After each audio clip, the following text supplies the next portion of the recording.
for the redshirt junior Gunnar Stockton, who always dreamt of this. Dreamt of doing things just like this, Mike. Making plays. He's ran the ball 8 times for 69 yards. He's thrown it 12 of 22 for 164 with a throwing touchdown to Zachariah Branch. I've just been impressed of his command at the line of scrimmage. He's extended plays. Man, he led this team to a 2-minute drive to kick a field goal. Some may say it was just a field goal. I thought it was great to see. We are him back just in Athens, Georgia. show that he's the guy for the job. Hands it out to Dwight Phillips. A good run into plus territory to the 49. Cannon Lewis on the stop. We asked Kirby Smart, what are the best traits of Gunnar Stockton? He said leadership, charisma, character, command of the offense. And I thought it was interesting. Kirby said that Gunnar Stockton has the total faith, trust, confidence of his offensive line. Those guys really in support of Gunnar Stockton. A couple of rushing touchdowns from Stockton in this game.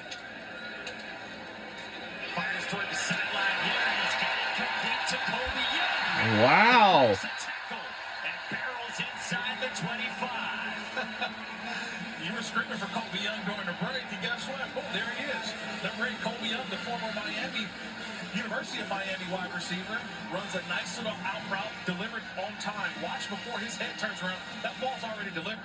That ball's already on him. That's a nice job by Colby Young, making a play. Came in a little banged up, but showing some toughness there, making a play. And picked up an ankle injury that he was dealing with this week.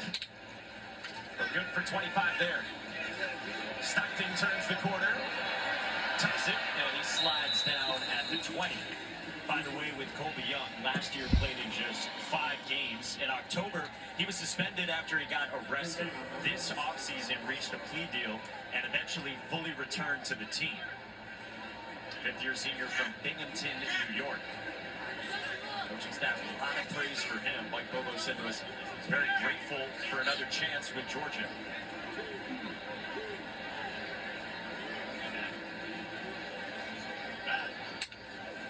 On second down and 6. Phillips off the left side. And wow. And Phillips takes it to set up 1st and goal. Cam Smith ran him out, and Dwight Phillips has flashed today for the Dogs. Man, he's flashed, but he also got a good block there. We talk about these tight ends. We always talk about Oscar Delvin Lucky. Watch the right side of your screen. This is the 3rd tight end, Jaden Riddell, who comes in with a nice seal that gets Phillips to the outside for the big game. When you go down 3-4 deep on the tight end chart, Mike, people don't talk enough about these tight ends, but just been paving the way for these running backs. Chauncey Bowens tripped up. Short gain, Datewan Smith in on the stop. And I think this is all strategy by Kirby Smart. And when I say strategy, is that this is going to be running back by committee. So if you notice, every time a back goes in the game, they're switching out backs right now. Out goes Bowens, in comes Nate Frazier. The competition at running back, who's going to be the lead guy? You're running as if this may be your only time to carry the football. So this competition at running back, I think we'll see this throughout the season. Everybody just running hard to make sure they earn more carries. Nate Frazier checks back in. And Frazier gets it on 2nd down. And he pushes the 2nd and goal. 2nd and goal. And Mike Bobo said to us yesterday, one thing with his offense, he said, we've got to run the ball better. Said everything starts with the run game. That's been the emphasis since Georgia got back from the Sugar Bowl. Yeah, look like they're getting some of those dirty yards that he talked about, just downhill. You get inside the 10-yard line, you want to run the football. It's no misdirection. It is all downhill runs. And we've seen plenty of those today. Cash Jones checks in on a 3rd down and goal. And Tony Gibson came onto the field and will take a timeout for Marshall. This is their first charge timeout of the half. Well, this is what Mike Bobo talked about. And he's been preaching this all offseason. It's got to be the run game for him. He said this early on in camp, that everything starts with the run game. Any level, that's what it's got to be, and that's been the emphasis all along. Well, when I started my week of prep on the Georgia Bulldogs, the first thing I said was, where was this team at last year in rushing in the SEC? They were 15th. I was like, wait, Georgia football is 15th in rushing yards per game? That can't be right. and it actually was fact. And obviously, this year, it's been a point of emphasis that the dogs got to run the ball. And we've seen that throughout this game. Kirk and Mike, they're doing it on this drive with some backup offensive linemen, and the starters right now out. Drew Bobo, Micah Morris. Now, of course, we saw Juan Gaston injured earlier in the first half. He went into the locker room and never came back. And then Ernest Green also done for the day with a leg injury. So health's going to be paramount. Remember, injuries on the offensive line were a part of that rushing struggles last year. Stockton on the option. He gets wrapped up immediately. Jabril Al-Amin brings up fourth down with a sturdy stop for Marshall. Oh, what a play by Jabril Al-Amin. He feathered the quarterback a little bit. Loved it. When I say feather the quarterback, meaning he just stayed on the quarterback. He didn't jump to go take the pitch player. He stayed on the quarterback, forced Gunnar Stockton to make a decision. By the time it was too late, because Amin made the tackle. The offense stays out there for Uh-oh. This is not gonna be good. Will it be? And touchdown, Georgia again. for a touchdown.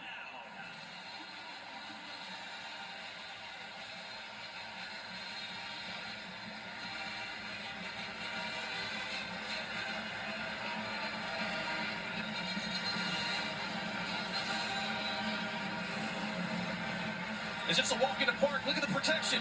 We talk about Don just told us they got backup offensive linemen. Well, look at the pocket he's got a chance to throw to. He just goes through his progressions. He looks right. He comes he goes left first. See the red comes all go the way marching back band. right, and then finds an open receiver for a touchdown. That's a nice day for Gunnar Stockton putting on a show. He has thrown for a couple of touchdowns in addition to those two we showed you on the ground. And it continues to be all Georgia, who finds the junior London Humphreys from Nashville, second year after coming in from Vandy. London Humphreys starts on the outside and just works his way all the way across that end line. And if you're going to run it and no one's going to cover you, well, that's what Gunnar Stockton does. Goes through his progression and late in the down, able to make that throw because had fantastic protection up front. Gunnar Stockton talking through things with Kirby Smart. Gunnar was telling us That's the University of Georgia cheerleaders. Small town Tiger, Georgia. He said it's the type of place everyone knows everyone. Fridays, everyone in town is going to the high school football game. He was part of a group of 10 friends growing up. They played together from when they were 6 years old through the end of high school. Now, he's the only guy playing at the Power Conference FBS level and carrying it on for the school. He always wanted to be the starting quarterback for it. It just seems like when you've got a game like Gunnar, like you're going to be a quarterback when you grow up, right? That's just what it is. I mean, he's got an arm. He's showing off the legs today. He's a true Georgia quarterback. Marshall to the 25. We check in with Matt Berry in the studio.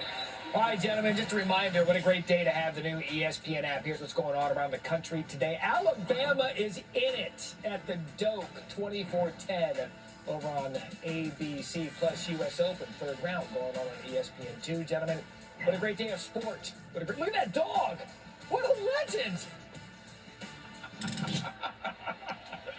Is that one of Herbie's dogs running around at the U.S. Open as well? Maybe. And how about what Florida State's doing against Alabama and a top 10 team in year 2 under Kalen DeBoer? Tommy Castellanos backing up all the big talk he had after transferring from Boston College.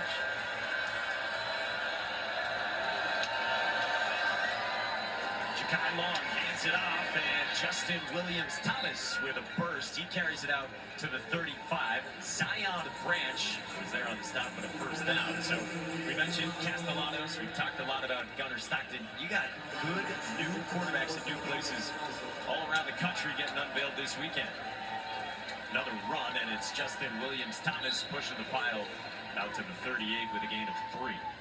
All right, so around the country, notable programs with a new starting quarterback, Kurt. What catches your eye first? To me, I think it's Bryce Underwood, right? At Michigan, a lot of hype coming in on Bryce Underwood. Julian Sain, we see today, got a victory over Arch Manning and the Texas Longhorns. CJ Carr, my Notre Dame guy to my left over here, Mr. Mike Monaco. We'll see what CJ Carr can do. He takes over for Riley Leonard in the Notre Dame Fighting Irish. Long under pressure, tried to get it away before he went down to the ground.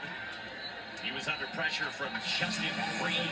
They call it in complete. It's third down coming up. And that's what this conference, the SEC, is going to be about, quarterback position.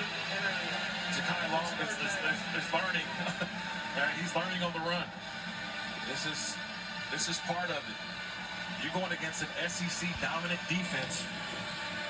You got to get rid of the football quickly. This defense is bearing down on you. They did call that an incompletion as he was getting dragged down. Now pressure comes on third down. Long just gets rid of it to the sideline. And Marshall comes up empty again offensively, and it's fourth down. Number 18 was in the area. It's fourth down. They actually blocked this pretty well, Mike, up front. They did. They had hat for a hat. But I think for the young freshman, redshirt freshman, Number just 9 not enough for answers Georgia for him. is now number 42. Number 9 is 42.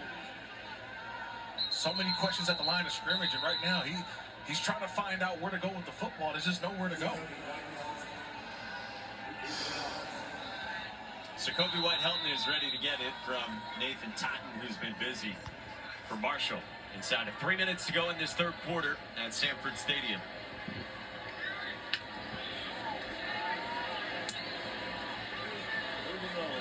Fair catch signal from Jacoby White-Helton at the 20. Well, our stellar SEC football lineup rolls on tonight, 7 Eastern, 6 Central, SEC Network Plus, and the all-new ESPN app. Number 18, Oklahoma hosting Illinois State. You got number 15, Florida against LIU. And then over on SEC Network, 7:45 Eastern, 6:45 Central. Number 21, Ole Miss hosts Georgia State. I love that. Lagway, Pavia, Austin Simmons. That's why I did my homework this week. All these new SEC quarterbacks making their season debuts in 2025. And speaking of new quarterbacks, Ryan Puglisi comes on for Georgia and makes his collegiate debut. Redshirt freshman from Paxton, Massachusetts. 12 in the red. Former top 150 recruit in the country you saw. And Gunnar Stockton's day is done. Chauncey Bowens gets to the second level. And he rumbles past the 40. Darryl Sweeting wraps him up. Enough for 20 yards for Chauncey Bowens. Yeah, just a nice job on the right tackle and also the right guard. Even since some of these backups are now in the game, and the blocking has still been fantastic, getting Bowens out to the outside for the first down. Puglisi checks it down. And this is Bowens. Navigates out toward the 45. They're really high on Chauncey Bowens, a guy who, throughout camp, Kirby Smart was saying to us, he probably, of all their running backs, made the most tacklers miss. So they're expecting big things from him this year. Yeah, it was funny that we talked to Zachariah Branch about that. Like, we asked him, you got a lot of guys on the team. Who do you want to see score a touchdown? He said, man, Chauncey Bowens. Want to see him score just because the hard work that he's put in, it's been noticed by his teammates. Now Bo Walker on his first collegiate touch. The true freshman is close to a first down. He's got enough. Native of Ellenwood, Georgia, in-state kid with two good names for an SEC running back. And everyone is downhill. I love it. Watch when you put the foot in the ground.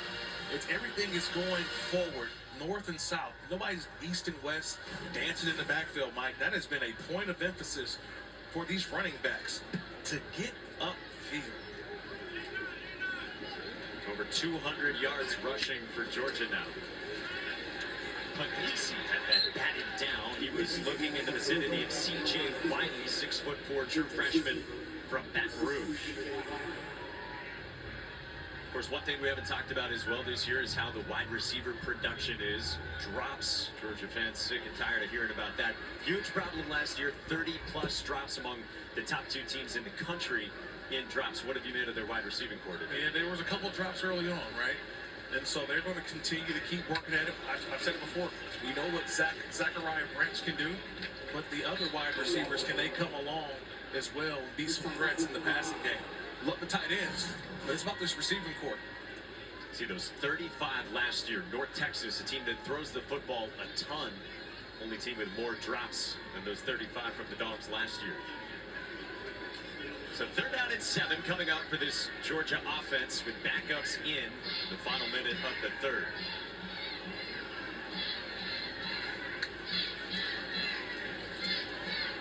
Puglisi takes off, and Puglisi has enough with the legs for a first down. Prior Connecticut, Ryan Puglisi. Yeah, this is just a design run. As soon as that back foot plants, he just takes off and runs. Love to see him cover up the football a little bit. All right, protect the ball. But Puglisi showing what he can do, taking off, making a play. So Kirby Smart has had a lot to like from his first team offense. He's got the backups in the game right now, and we will head to the Fourth quarter is coming up next. So after we come back, Anthony's messengers. Here in Athens. We'll see you soon.